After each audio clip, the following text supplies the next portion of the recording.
the field of science, if you easily give up, you will hardly achieve anything.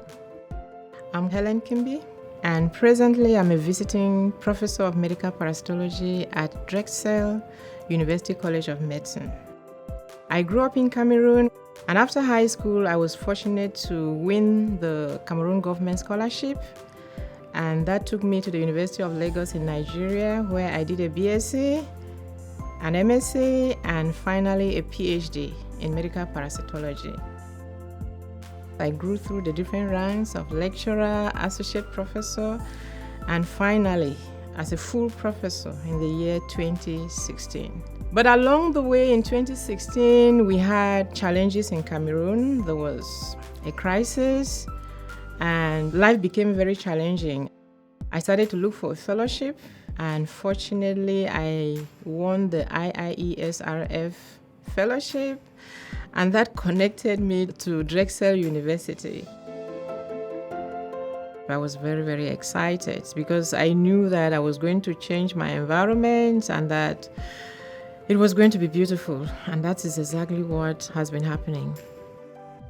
The field in which I'm interested is malaria. And malaria is a disease of poverty. It's a major public health problem in Cameroon. And I did not only study malaria, I studied other diseases of poverty, neglected tropical diseases like schistosomiasis, soil-transmitted helminths, and the others. And growing up as a child, I had that passion to serve the community. When I started working in the Mount Cameroon area in the early 2000s, we discovered that the prevalence of soil-transmitted helminths was very, very high. And we reported it, we tried to sound an alarm, and a few years later, the government made a policy that children of school-going age should be dewormed at least twice a year. And I think that my work contributed to that. And I feel good because that saves them from malnutrition. It saves them from the disease. In recent years, the head of state in Cameroon also decreed that all children less than 5 years of age should be treated for malaria free of charge. And I think that my work has contributed to that policy. The WHO changed the policy of treatment of malaria. When I report that resistance is developing to a particular drug, you inform policymakers. It is not only my work, it's the work of so many people, but I feel that I have contributed to that, and it makes me feel good. Because of the IIE-SRF fellowship, I've been able to do a lot in the laboratory. And in collaboration with colleagues in the lab, I'm able to give them to process the parasites and give them in such a way that they can be able to identify the proteins in different stages of these parasites, find out the functions of these proteins, and in some cases, they are able to find out drug targets that we can use to target the malaria parasite.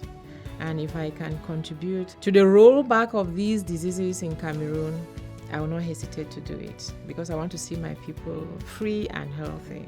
And this fellowship serves like a bridge. And that's exactly what it did to me. Because the fellows on their own will find it very difficult to identify scientists in other parts of the world that they can work with.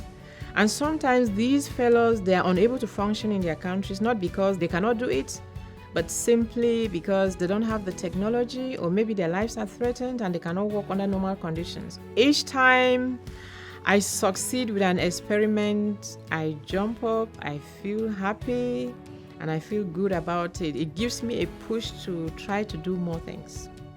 Those are the things that make life very, very exciting. When you feel that you have a touch on people's lives, when you feel that you're of service to people, when you feel that you are serving your community, you are giving back to your community, it is very, very fulfilling. And those are the things that I would like to continue doing.